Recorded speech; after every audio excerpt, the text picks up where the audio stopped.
emergence of this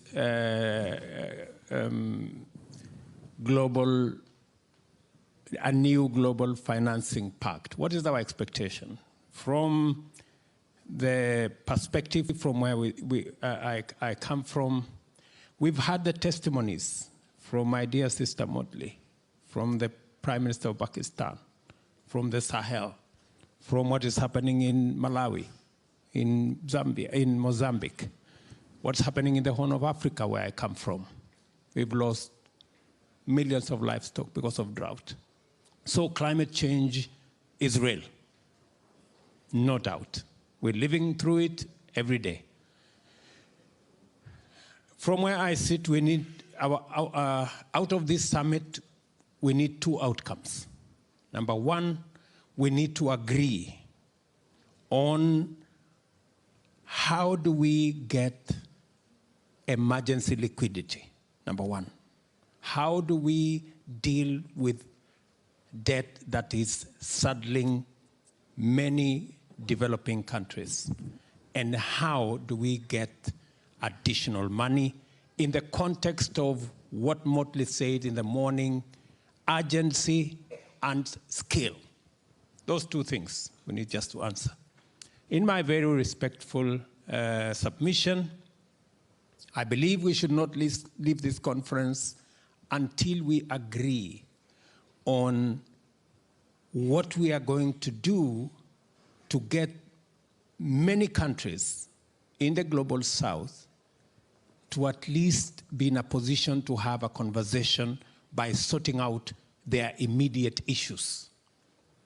And the immediate issues is there is no space for debt anymore. We need to deal with it. We need emergency liquidity in the context of where we are today, coming from the pandemic, getting into the war in Europe and getting into the climate change situation, the many crises we have to sort out. What do we need to do urgently? The proposal I make is we need to reform the multilateral development financing institutions. The international financial architecture is not sitting pretty. UN Secretary General said on this podium this morning that there are countries that are paying 8 times in interest what the rest are paying. He was actually referring to those of us in Africa and largely in the global south. We're paying 8 times. And that is why our being in debt is not by default. We were set up by the system to be in debt. If you are paying 8 times, the chances of you being saddled with debt are 8 times higher than the next person. So how do we get out of this? Our suggestion is that before we leave here, let us agree, let us have a consensus on a win-win. The multilateral development banks have shareholders. Those shareholders cannot allow them to make certain decisions. So it's okay. So how do we keep the shareholders happy? Let us tell them, we will pay our debts. Give us 10 years or 15 years grace period and make the debt a 50-year loan. And we stop paying, we start with not paying the money we are supposed to pay next year. And they give us 10 years. What will happen is immediately the resources that we were supposed to pay for debt servicing become available to us to sort out the immediate issues. I'll give you an example. In Kenya, we are paying $5 billion every year to service our debts. If we got an opportunity not to pay the $5 billion, and it is made available to us to provide water, to provide electricity, to do development, we would have money at scale. And if it was done for 10 years, and we are given 20 years grace period, we would be sorted. And everybody will be happy. We will still pay our debt. It has just been postponed. So the shareholders have no problem. And we have immediate money to deal with our situation, so we are also not doing badly. So we can have a win-win. Hopefully, before we leave here, we have that agreement. I don't think it is unfair for us to ask, and I think it is a win-win. That's number one. Then we will go into the journey of reforming the multilateral development banks. We will even transform them. And I agree with Motley, it is possible for us to raise $500 billion to be able to plug into the gap that our restructuring of 10, 20 years or 50 years creates. So we can do that. It's so simple. Number two, our next expectation, so that we can have a better conversation in Nairobi, is to agree on climate financing. I know to a great extent what I have suggested as number one will go to a good extent in climate financing. But if we have to deal with the climate financing in the context of what we agreed in 2015, in the consensus we built out of the Paris Agreement, this Paris Agreement,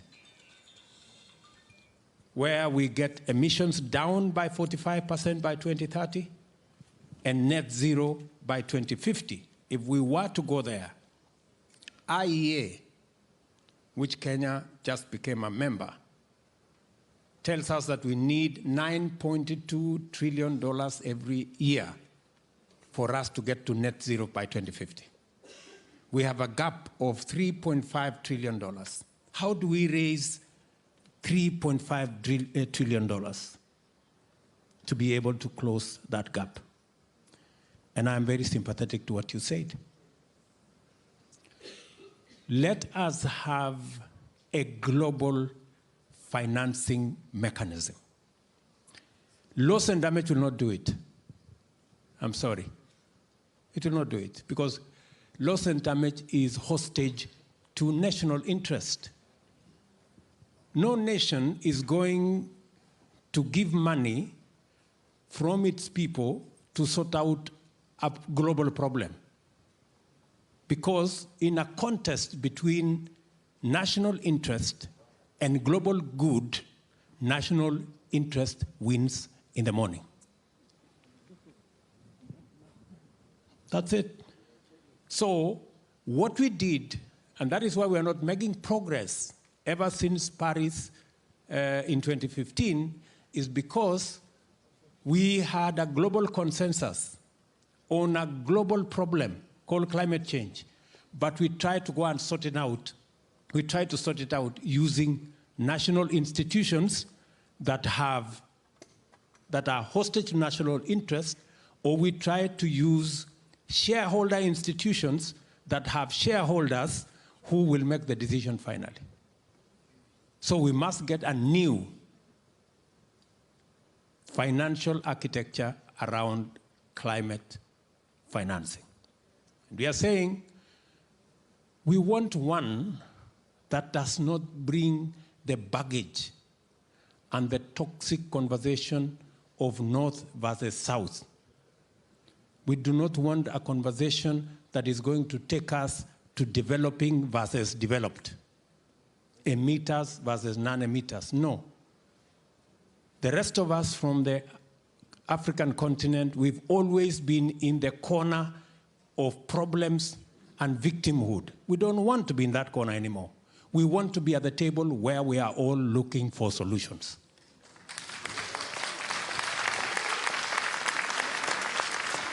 That is why we are in this conference. We have not come here to complain to anybody.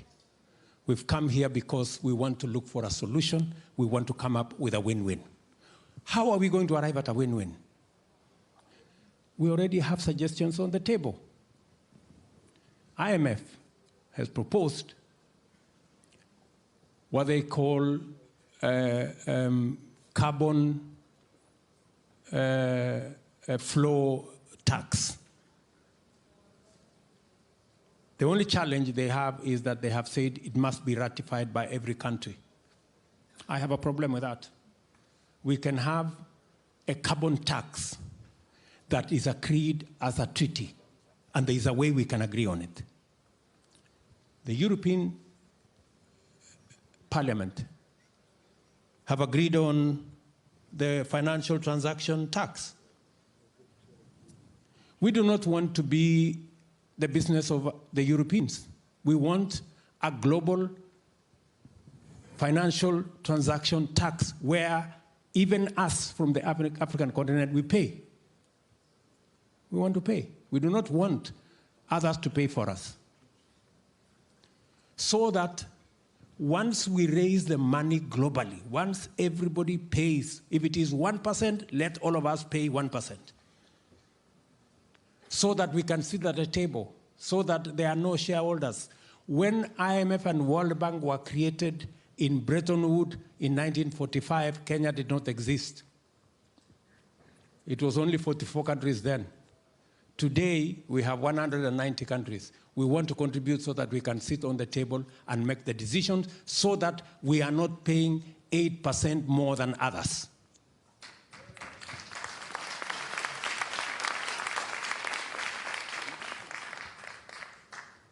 Let us agree to pay the aviation tax. We have no problem. Let us agree on the shipping tax, and we want to pay. We don't want anybody to pay for us. We want to pay our percentage. It is only when we raise global finances that have no national interest for any particular country or shareholder interest of any person. That is how we are going to sort out this global challenge. Many people ask, so who is going to collect this money? So how is this going to happen? And let me dare say the following.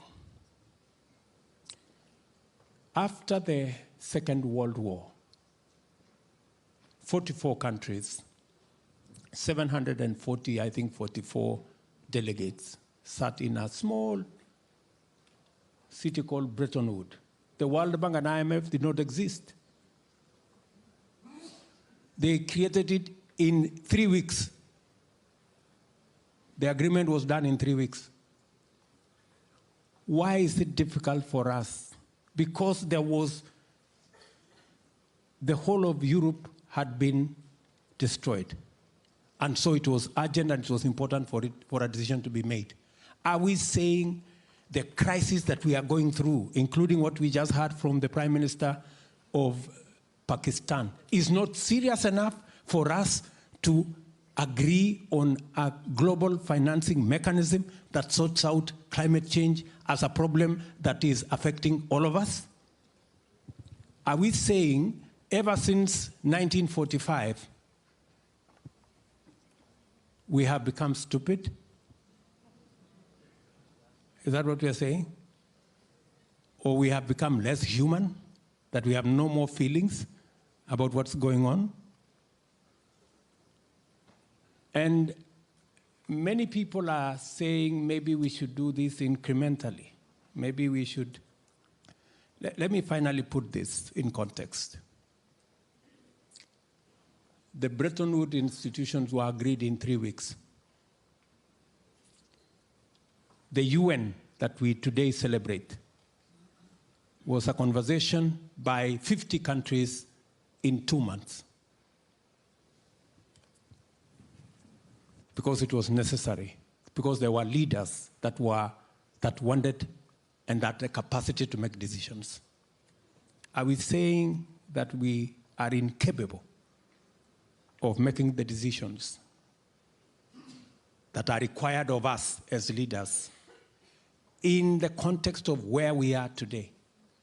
I dare say, between Paris and Nairobi, we have more than 3 weeks that were necessary to form the World Bank and IMF. We have more than 2 months that were necessary to agree on the UN Charter. We have actually 3 months. So my expectation is that we will agree in Paris and we will conclude in Nairobi.